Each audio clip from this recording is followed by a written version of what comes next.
Hello friends, welcome back to my channel study mention.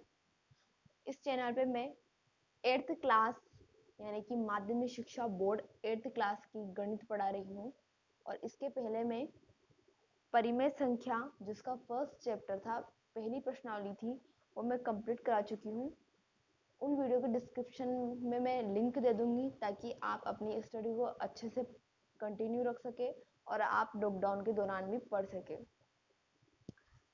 इसके पहले वाली वीडियो में यानी कि इसका जो पार्ट फर्स्ट था घन और घनमूल में, उसमें मैं पहला क्वेश्चन करा चुकी हूँ। अब मैं दूसरे क्वेश्चन के कुछ दिए गए हैं यहाँ पे, क्वेश्चन 4-5 क्वेश्चन है दूसरे क्वेश्चन में भी, वो मैं कंप्लीट करवाऊंगी।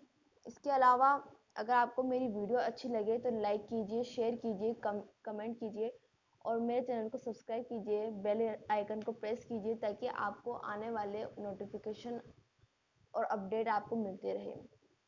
तो शुरू करते हैं। घन और घनमूल प्रश्नावली 2.1 है और 2.1 में क्वेश्चन नंबर 2 का हम पहला सवाल करेंगे। क्वेश्चन है, वह सबसे छोटी संख्या ज्ञात कीजिए।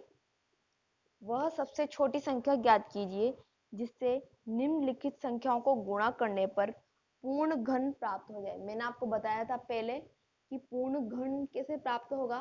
जैसे कोई संख्या x है और अगर इस तरह से कुछ लिख दिया जाए तो ये जो संख्या का जो x है, इस संख्या का जो हमें घन प्राप्त होगा, जैसे कि मान लीजिए यहाँ पर 64 है, इसका घन क्या है 4। ठीक है, इसका घन क्या है 4। तो इस तरह से हमें कुछ संख्या दी गई है जिसमें हमें पता लगाना है कि इन संख्या को हम किन से गुणा करें कि ये एक पूर्ण घन संख्या बन जाए। तो हम यहाँ पर पहला क्वेश्चन देखते हैं। पहला क्वेश्चन है 108। 108 को हम किससे गुणा करें कि यह एक पूर्ण घन संख्या बन जाए। जैसा कि मैंने आपको बताया था कि जो टेबल है, उस टेबल के माध्यम से आपको सारे के सारे क्यूब याद रखने हैं। अगर आपको सारे क्यूब याद हो जाते हैं तो आपको करने में कठिनाई नहीं होगी। तो इस 108 को हम किससे गुणा करें कि हमें पूर्ण घन प्राप्त हो। तो 108 को यहाँ पर हमने किससे गुणा कर लिया, 2 से। अगर हम 2 से गुणा करते हैं तो यहाँ पर 216 प्राप्त होता है। 216 किसका होता है तो हम करके देखेंगे अभाज्य गुणनखंड विधि से। अभाज्य गुणनखंड विधि से 216 में हम सबसे पहले सबसे छोटी संख्या 2 का भाग देंगे जो कि 108 बार गया। फिर उसके बाद हम 2 का भाग देंगे जो कि 54 बार गया। फिर उसके बाद हम 2 का भाग देंगे जो कि 27 बार, और 27 में 2 का भाग नहीं जाता, इस वजह से हम 3 का भाग देंगे जो 9 बार जाएगा। वापस से हम 3 का भाग देंगे जो 3 बार जाएगा, और 3 का 3 में 1 बार। जब तक हमें ये पोजीशन प्राप्त नहीं होती कि यहाँ पर हमें 1 प्राप्त नहीं हो जाता, हम इस प्रोसेस को करते जाएंगे। यहाँ पर 2 कितनी बार है, यहाँ पर 2 कितनी बार है, यहाँ पर 2 है 3 बार, और 3 कितनी बार है 2, तो यहाँ पर 3 बार है 3, यहाँ पर 3 बार है, तो गुणा 3 की पावर 3। ठीक है, तो यहाँ पर हम देख सकते हैं कि जो संख्या 2 और 3 है उसके यहाँ पर 3 के समूह बन रहे हैं।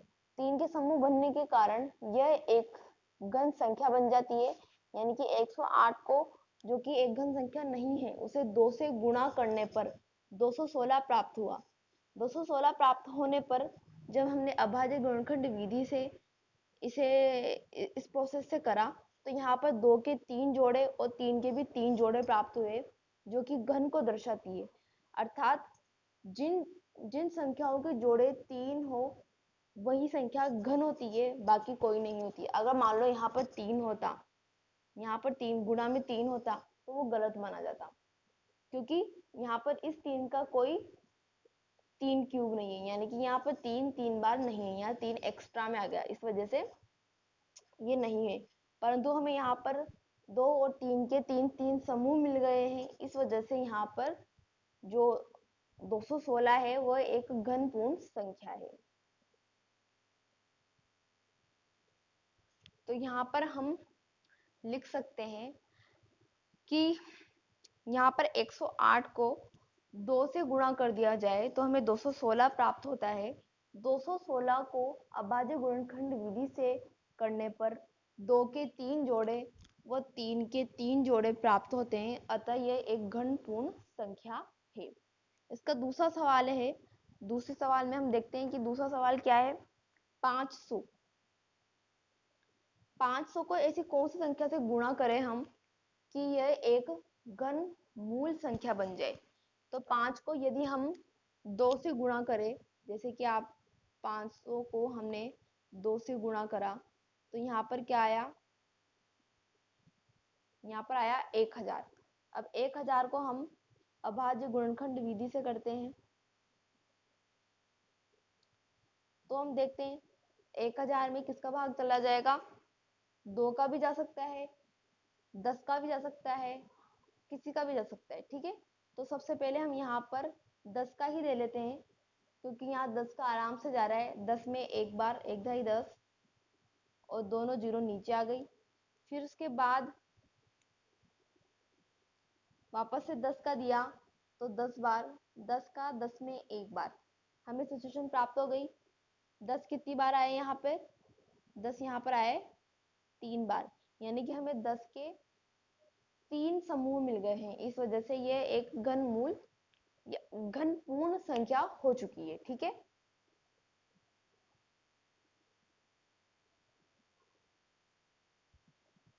तो आप देख सकते हो दूसरे का तीसरा क्वेश्चन ये है। चौथा मैं नहीं करवा रही हूँ, आपको भी क्वेश्चन खुद से करके देखना चाहिए क्योंकि खुद से अभ्यास करने से जो अभ्यास बनता है तो उस अभ्यास के अनुभव के कारण हम वहाँ पर यानी कि बोर्ड क्लास में जब हमारे एग्जाम होते हैं उसको भी हम कर सकते हैं। तो प्लीज कमेंट करके बताइए कि इसका आंसर क्या होगा। और क्वेश्चन नंबर 3 हम देखते हैं। तो क्वेश्चन नंबर 3 को यदि हम 5 से गुणा करें तो यहाँ आएगा 0 0, 5 चौको 20, 2, 5 चौक पचम 25, 25 और 2 27। अब हम 27 को हम किससे करेंगे, अभाज्य गुणनखंड विधि से करेंगे। तो 2 का भाग दिया तो कितना आया 135 0 0। फिर 2 का भाग दिया तो 6 7 5 0 आया। फिर उसके बाद 2 का भाग दिया, यानी कि जो 2 का भाग दिया है यहाँ पर हमने पहले तो एक बार दिया, फिर साथ में 3 बार दिया, एक बचा और एक बचा 0 बचा तो 5 दुआ 10 हो गया 0 0। ठीक है, फिर 2 का दिया 6 दुआ 12, एक बचा 7 दुआ 14, 5 दुआ 10 0। वापस से 2 का दिया हमने 3 बार, फिर उसके बाद 3 बार, फिर उसके बाद 7 बार, फिर 0, सॉरी यहाँ पे 0 नहीं आएगा 5 बार जाएगा। फिर उसके बाद 2 से दिया हमने 1 दुआ 2, 1 दुआ 2, 2 दुआ 4, 5 दुआ 10। फिर उसके बाद हमने 3 में सॉरी 2 3 का नहीं, यहाँ पर 3 का जाएगा, यानी कि एक एक बार और 2 बार, साथ में एक बचा तो लास्ट में 5 में गया तो 5 बार, 15 में गया तो 5 बार। वापस से हम यहाँ पर 3 का देंगे तो कितनी बार, 3 तिया 9, 2 बचे, 7 तिया 21, 5 तिया 15। वापस से हमने 3 का दिया एक बार, 2 बार, इसके बाद 5 बार। ठीक है, अब 5 का देंगे 5 दो 10, 5 बजे 25, 5 का देंगे 5 बार तो 1।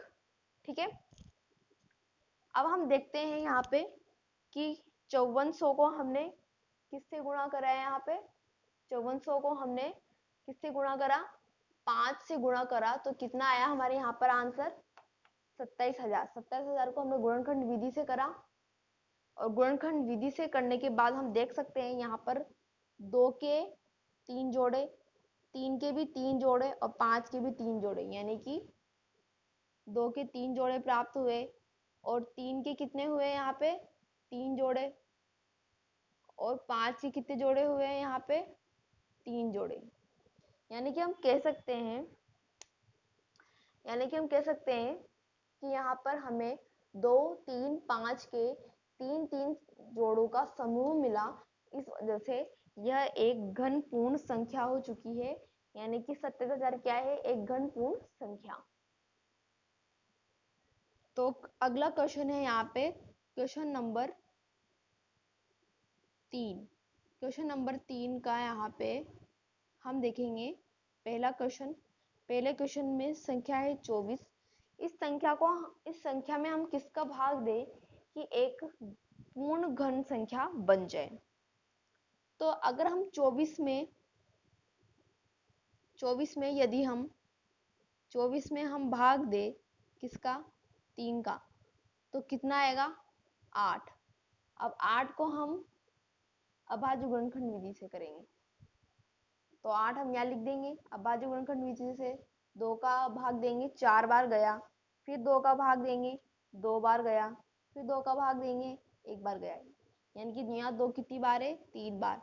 तो 2 के 3 समूह बनने के कारण यह एक घन पूर्ण संख्या हो जाती है। तो तीसरे के दूसरा और तीसरा क्वेश्चन, हम जो तीसरा क्वेश्चन है उसका दूसरा और तीसरा क्वेश्चन भी बचा हुआ है, उसे हम नेक्स्ट वीडियो में करेंगे। अगर आपको मेरी वीडियो अच्छी लगे तो लाइक कीजिए, शेयर कीजिए, कमेंट कीजिए और मेरे चैनल को सब्सक्राइब कीजिए। मेरे चैनल को सब्सक्राइब के साथ साथ आप बेल आइकन को भी प्रेस कीजिए, ताकि आपको लेटेस्ट अपडेट मिलते रहे और आप यूं ही अपनी पढ़ाई को कंटिन्यू रख सके। तो इसी के साथ जय हिंद, जय भारत।